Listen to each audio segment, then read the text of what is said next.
The antagonist of the movie is 10-year-old Michael Myers from Illinois. He has a difficult life, both at home and at school, because of his shy and weird nature, and also because he's from Illinois. To make matters worse, his mother Deborah is one of the most desirable strippers in the city. One weird thing about this kid is that he kills and dissects animals while hiding behind a Halloween clown costume. It's pretty weird. His most recent victim is his pet mouse. One day, while Michael is engaged in his odd behavior, we see his mother Deborah preparing food for the family. It is revealed that her boyfriend Ronnie is loud, ill-tempered, alcoholic, and aggressive towards her. He makes rude comments about Deborah's teenage daughter Judith and infant daughter Boo. The little girl always starts crying as soon as Ronnie raises his voice. Meanwhile, Michael comes downstairs wearing his clown mask and announces that his pet mouse has died. His mother comforts him and promises to buy a new one, but she doesn't ask about the cause of the rodent's death. Just then, Ronnie tells the kid to remove his clown mask, and when Michael refuses, he yanks it off his face. Later that day at school, Michael encounters a bully named Wesley Rhodes and his friend in the washroom. They torment him by making nasty comments about his mommy being a stripper. Understandably, Michael becomes upset and begins yelling, "Shut up," while battling the bullies alone. Their scuffle is eventually ended when the principal enters the washroom and shouts at them. However, an irate Michael curses at the principal, landing himself into greater problems and all three kids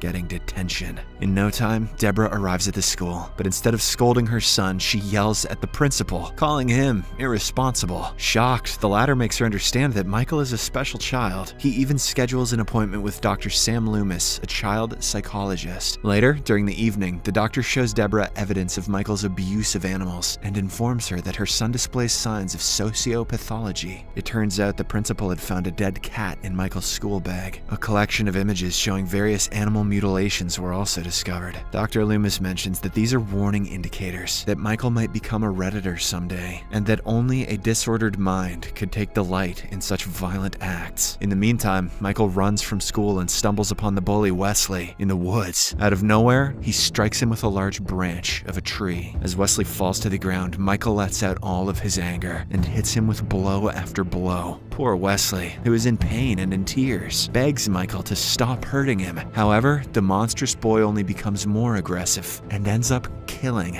Wesley. That evening, Michael returns home and waits for his sister Judith to take him trick-or-treating. His mother also yells for Judith to tend to her brother as she is about to leave for work. However, the latter has no intention of taking Michael out. Just as their mom leaves, Judith's boyfriend Steven comes over, and they go upstairs to have some fun. This leaves Michael all alone and upset, so he goes out, donning his mask. But he comes back after a while and finds his mother's boyfriend Ronnie sleeping on a chair. This is just the right opportunity for the devilish child to exact his revenge. In a moment of madness, he ties the man to the chair with duct tape and finishes him off with a butcher knife. "Trick or treat, Ronnie, you son of a bitch." A while later, Judith's boyfriend Steve comes downstairs to make some sandwiches in the kitchen. Seeing him, Michael takes an aluminum bat and strikes him across the back of the head. Steve falls to the floor, twitching, and Michael watches him for a moment before continuing to hit him until he is dead. Michael's next move shows him going upstairs and discovering his sister Judith dozing in her room. He takes off his clown mask and instead wears Steve's big, white, pasty Halloween mask. At the same time, Judith turns around as he runs his fingertips along her leg. She gets agitated to see Michael in her room and demands to know what he is doing. When he doesn't respond, she slaps him in his ass. Filled with rage, Michael stabs his own sister in the stomach and kills her. When his mother ultimately returns from work, she discovers him sitting on the front porch with his infant sister in his arms. She frantically inquires why he is out on the porch so late. Michael stays silent while police sirens can be heard in the background.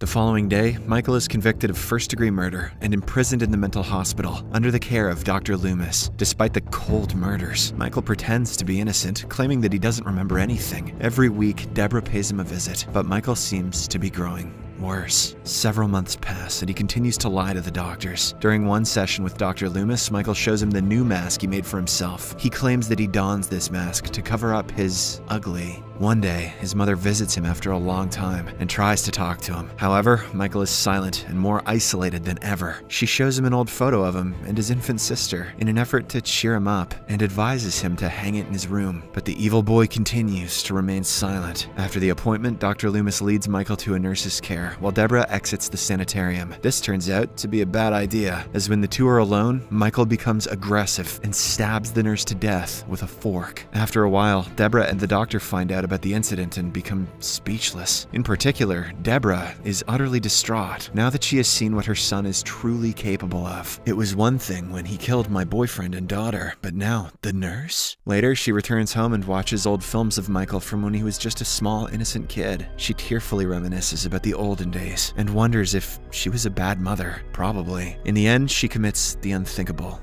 Unable to bear the pain anymore. The movie then jumps to 15 years later. Michael is now a towering man who still remains locked up in the sanitarium. He hasn't spoken a word since his last murder and spends most of his time making masks. Dr. Loomis has also given up on treating him and instead published a best-selling book in which he labels Michael as an unredeemable evil. One night, Michael is busy making masks when two janitors arrive in his cell and start having their way with a female inmate.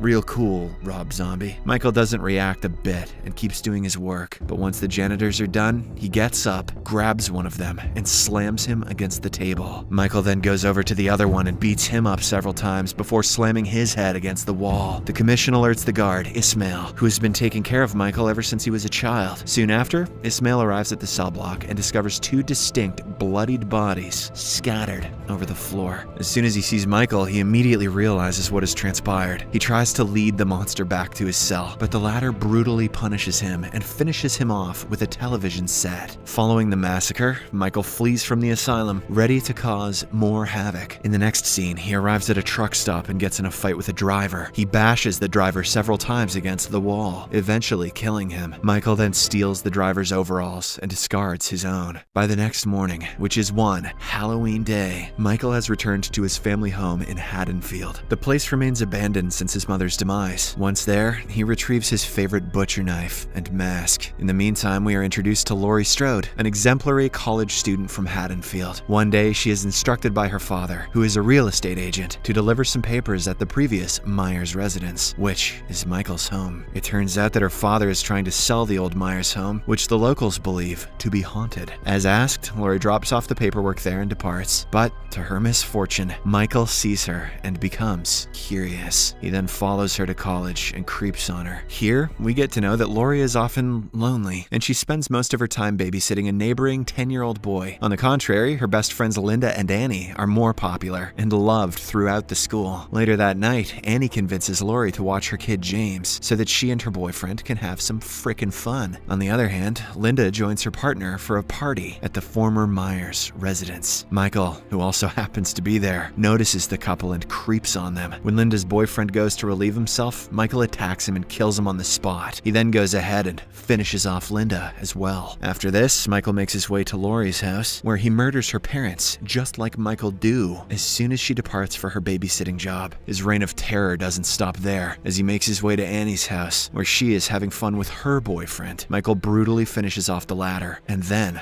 forces himself onto Annie. Very cool, Rob Zombie. After a few hours, Laurie arrives there with James and discovers the traumatic scene. Annie is shaking profusely in a complete undressed state, while her boyfriend's body hangs from the ceiling. Suddenly, Michael appears at the premises and starts attacking Laurie. The latter somehow manages to flee, but he follows her and ambushes her. Meanwhile, Michael's escape has been reported to Dr. Loomis. He frantically comes over to Haddonfield and begs the local sheriff to acknowledge that Michael Myers has returned and is dangerous. The sheriff immediately calls Laurie to ask about her whereabouts, but she doesn't pick up. Then, after a bit of digging around, he finally gets to know the truth. Turns out that Laurie is Michael's sister, and that she was adopted when Deborah committed the unthinkable. The doctor realizes that Michael is aware of this truth, which is why he has been creeping on Laurie. Fearing that she may be the next victim, the doctor then makes the ultimate decision to visit the Myers residence. Meanwhile, we learn that Laurie is still alive, but she is being held captive. The psychopath drops his knife and hands her a picture picture of the two of them when they were little. But Laurie doesn't seem to understand or reminisce about anything, as she was just an infant. While he is not looking, she manages to stab Michael in the neck and flee into the backyard. However, it merely affects his bulky body. Laurie is then pursued by her psychopath brother, who eventually catches her in the empty pool. Thankfully, the doctor shows up at the right time and begs Michael repeatedly to stop. When this doesn't work, well, because obviously, he shoots the psychopath multiple times in the back. After this, the doctor and Laurie try to flee, but Michael miraculously gets up, breaks the windshield, and yanks her out of the car. He is about to finish her off, but the doctor starts begging him to release her. Surprisingly, Michael gives in and hands Laurie over to him. But the next second, he grabs the doctor and brutally kills him by gouging out his eyes. Of course. As all of this is happening, Laurie grabs the nearby gun and flees upstairs. The psychopath also follows her and eventually corners her on a balcony. He then tackles her through the window, and they both end up falling over the railing. A while later, Laurie awakens on top of an unconscious Michael. She then points the gun at him and fires a shot, but he suddenly wakes up and grabs her wrist. Despite this, Laurie remains undeterred and fires several more shots at him. The movie ends as Laurie, who is covered in the psychopath's blood, screams hysterically. Michael Myers is finally dead. Until this movie makes money at the box office, then he will